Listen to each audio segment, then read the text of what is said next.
امام یاسر علیہ الصلوۃ والسلام کی جو انوائز ہیں، جو ان کے نائبین اربع ہیں، یا جنہیں ہم نواب اربع کہتے ہیں، ان کے اوپر ایک طرح سے آبجیکشن ریز کیا ایک نیدرلینڈ کا ہسٹورین ہے، اور اس نے ریسرچ کر کے شیعہ سورس بکس میں ریسرچ کر کے اس نے ایک بک لکھی ہے، اور وہ آج کل جو شیعہ انٹلیکچوئل سرکلز ہیں ان میں بہت مشہور ہوئی بھی ہے، کہ جو جن لوگوں نے امام یاسر علیہ الصلوۃ والسلام کے موجود ہونے اور ان کے ساتھ کمیونیکیشن کا دعویٰ کیا، ان کے امام حسن عسکری علیہ الصلوۃ والسلام کے شہید ہونے کے بعد ان کی سلیکشن اور ان کی اپوائنٹمنٹ اور ایون ان کی موجودگی میں ہی آبجیکشن ہے، تو اس نے کتاب لکھی، لیکن یہ سب وہ آئی بکواس تھنک ہے. کسی اور پتہ ہے ڈیٹیل. کس کا ہے؟ یہ غالیوں کا، یہ نصیریوں کا. کیونکہ اس زمانے میں نصیری تھے، اور نصیری حضرات کے لیڈر نیابت کا ادعا کرتے تھے، تو نواب اربعہ رحمہم اللہ نے اس سے پہلے بھی ائمہ علیہ السلام نے نصیریوں کو لعنت کیا تھا، ان کے لیڈروں کو لعنت کیا تھا. تو جب امام اعظم غیبت میں چلے گئے تو انہوں نے کہا اصلی تو ہم ہیں، اپوائنٹڈ ہم ہیں، نصیریوں کے اماموں نے، ٹھیک ہے نا، ان کے لیڈرز نے. تو اس لیے ان کے طریقہ یہی تھا کہ جو نواب ہیں ان کی تفسیق کیا جائے، ان کو بتایا جائے کہ بھئی یہ جھوٹے ہیں، ہم سچے ہیں. تو یہ جو ہے یہ اچھا، اس نے نصیریوں نا کی کتاب کی تھیوریز ہیں. اور آج بھی نصیری غالی حضرات یہ شیعوں کے روپ میں آ جاتے ہیں، اور نواب اربعہ رحمہم اللہ کے متعلق یہ بکواس کرتے ہیں. تو اصل وہ ہے، میں نیدرلینڈ والے کو نہیں جانتے، مسلمان ہے، نہیں انگریز ہے. قبلہ، یہ آئی تھنک مذہب مجھے نہیں پتا، ایڈمنڈ ہیز اس کا نام ہے، کیا مسلمان نہیں ہوگا.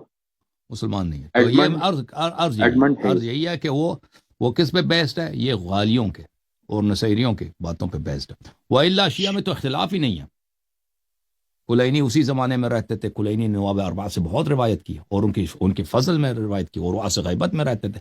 اور کلینی رحمہ اللہ کے سب اساتید جو ہیں وہ کون تھے؟ امام حسن عسکری علیہ السلام کے شاگرد تھے، امام ہادی علیہ السلام کے شاگرد تھے، امام جواد علیہ السلام کے شاگرد تھے.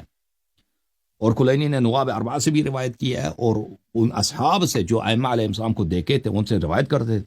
تو اگر ایسی بات تھی تو سب سے پہلے چاہیے تھا کلینی صاحب کو صدوق صاحب کے والد نے خود کلینی کے نواب اربعہ کے تھرو انہوں نے امام زمانہ علیہ السلام سے کورسپونڈنس کیا، ٹھیک ہے نا. اور وہ سب اصحاب ائمہ علیہ السلام کو جانتے تھے، امام حسن عسکری علیہ السلام کے اصحاب کو، اور امام ہادی علیہ السلام، امام جواد علیہ السلام کے اصحاب ان کے ٹیچر تھے، ان سے انہوں نے علم اخذ کیا. تو ان کو چاہیے تھا نا کہ یہ بتا دیتے کہ یہ فراڈ ہے، ایسی بات نہیں ہے، ٹھیک ہے نا. اور یہ مشہور کر دی کہ احادیث میں نہیں ملتا کہ غیبت کے دو ہے، غیبت صغرا ہے، غیبت کبریٰ، یہ سب بکواس ہے. یہ سب باتیں، نواب اربعہ کی جلالت بہت عظیم ہے. اور اسی طرح اور اس میں دیکھیں اس میں کوئی نزاع ہے ہی نہیں. نواب اربعہ میں، شیعوں میں کوئی نزاع ہے ہی نہیں، صرف غالی کتب میں اور غلات میں لعنت اللہ علیہم، نصیریوں میں، ان کی کتابوں میں وہ صرف نواب اربعہ نہیں ہے، بہت سارے اصحاب ہیں ائمہ علیہ السلام، ان کی کتابوں میں بکواس موجود ہے. اور جس نے بھی اچھا، غلو کے رد میں حدیث نقل کیا وہ اس کی تفسیق کرتے ہیں کہ یہ فاسق تھا، یہ فلان برا آدمی تھا. اور جو بھی وہ فاسق غالی جن کو ائمہ علیہ السلام نے لعنت کیا وہ اس کی تعریف کرتے ہیں، ٹھیک ہے نا. یہ نصیریوں کی مصیبت ہے. یہ نصیری ان کی کوئی عدد بھی نہیں ہے، لیکن یہ ہیں ادھر ادھر. ایران میں کچھ نصیری، اور کچھ شیعہ بھی ہے جو نصیری بن گئے نا، کچھ شیعہ بھی ہے بارہ امامی، وہی نصیریوں کی باتوں میں آ گئے، نصیری بن گئے. تو یہ نہایت ہی جاہل طبقہ، ان کے پاس کچھ علم کچھ بھی نہیں ہے. تو یہ باتیں جو ہیں یہ بکواس ہیں، یہ ان پہ آپ دھیان نہ رکھیں. اللہ آپ کو سلامتی دے میرے بھائی. Thank you sir. اچھا، ایک اور بات میں جی نے سر. کہنی قبلہ. جی سر.